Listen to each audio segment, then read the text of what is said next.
Assalamualaikum warahmatullahi wabarakatuh. Halo semua, perkenalkan nama saya Nori Maulida. Saya dari kelas 2 Teku Umar. Nah, di video kali ini saya akan menjelaskan materi tentang transport membran. Ada yang tahu transport membran itu apa?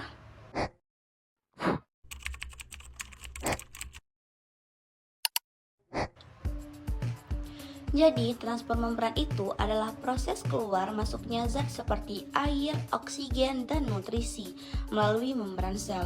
Nah, transport ini dibagi menjadi dua jenis loh, yaitu yang pertama transport aktif dan yang kedua transport pasif. Mari kita bahas yang pertama dulu, ada transport aktif. Transport aktif butuh energi ATP karena zat bergerak dari rendah ke tinggi. Contohnya, pompa ion, endositosis, dan eksositosis. Yang pertama ada pompa ion. Pompa ion Na+ dan K+ adalah proses transport aktif yang terjadi di membran sel. Pompa ini memindahkan 3 ion natrium atau Na+ keluar dari sel dan 2 ion kalium atau K+ masuk ke dalam sel. Proses ini membutuhkan energi dari ATP yang diubah menjadi ADP dan fosfat. Dengan cara ini, sel menjaga keseimbangan ion dan perbedaan konsentrasi antara bagian dalam dan luar sel. Selanjutnya, yang kedua ada endositosis. Endositosis adalah proses di mana sel mengambil zat dari luar dengan membungkusnya menggunakan membran sel. Tahap pertama, partikel masuk ke dalam lekukan membran sel. Selanjutnya, pembentukan vesikel endositik. Selanjutnya, vesikel bergerak ke dalam sitoplasma dan vesikel berisi partikel sepenuhnya berada di dalam sel. Contoh ketiga yaitu eksositosis.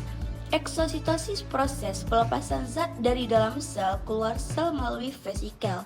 Tahap yang pertama, pembentukan vesikel di dalam sel. Kedua, pergerakan vesikel ke membran. Ketiga, penyatuan vesikel dengan membran. Dan selanjutnya, vesikel berada di dalam sitoplasma. Dan selanjutnya yang kedua ada transport pasif. Transport pasif adalah perpindahan zat tanpa memerlukan energi ATP dan selalu mengikuti gradien konsentrasi dari konsentrasi tinggi ke rendah. Transport pasif juga memiliki 3 contoh loh, yaitu yang pertama ada difusi sederhana, yang kedua difusi terfasilitasi, dan yang ketiga ada osmosis. Yang pertama difusi sederhana. Difusi sederhana adalah proses perpindahan molekul dari daerah berkonsentrasi tinggi ke daerah konsentrasi rendah tanpa memerlukan energi dan tanpa bantuan protein pembawa. Nah, ini adalah contoh difusi sederhana. Di luar sel, oksigen jumlahnya lebih banyak, sedangkan di dalam sel lebih sedikit. Karena itu, oksigen otomatis bergerak masuk ke dalam sel lewat membran. Proses ini terjadi alami tanpa bantuan protein. Itulah yang disebut difusi sederhana. Dan yang kedua ada difusi terfasilitasi. Difusi terfasilitasi adalah proses perpindahan zat dari konsentrasi tinggi ke rendah dengan bantuan protein di membran sel, tetapi tetap tanpa menggunakan energi ATP.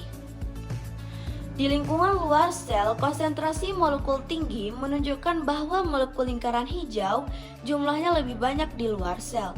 Difusi menunjukkan arah pergerakan molekul dari luar konsentrasi tinggi ke dalam konsentrasi rendah.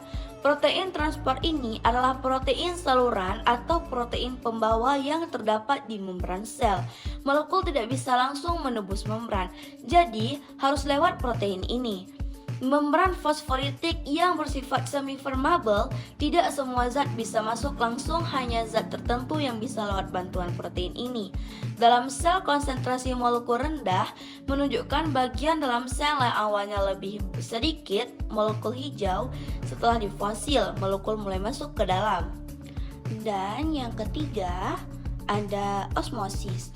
Osmosis adalah perpindahan molekul air dari larutan dengan konsentrasi air tinggi atau larutan encer ke larutan dengan konsentrasi air rendah atau larutan pekat melalui membran semi-permeable. Tahap pertama konsentrasi air tinggi menunjukkan bagian larutan yang memiliki lebih banyak molekul air dan lebih sedikit zat terlarut. Selanjutnya, Konsentrasi air rendah menunjukkan bagian larutan yang lebih banyak mengandung zat terlarut, misalnya garam, air, dan gula, sehingga molekul airnya lebih sedikit.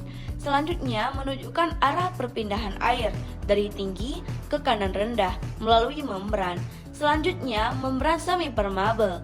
Membran yang hanya banyak dapat dilewati oleh molekul air, tidak bisa dilewati oleh zat terlarut. Dan bagian bawah air dari sisi berkonsentrasi tinggi pindah ke sisi yang lebih rendah hingga tercapai keseimbangannya. Sampai sini aja video materi transport membran dari saya.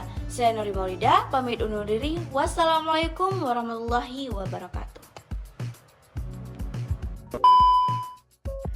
Bagaimana ini teman-teman? Apakah kalian udah tahu apa itu transport membran?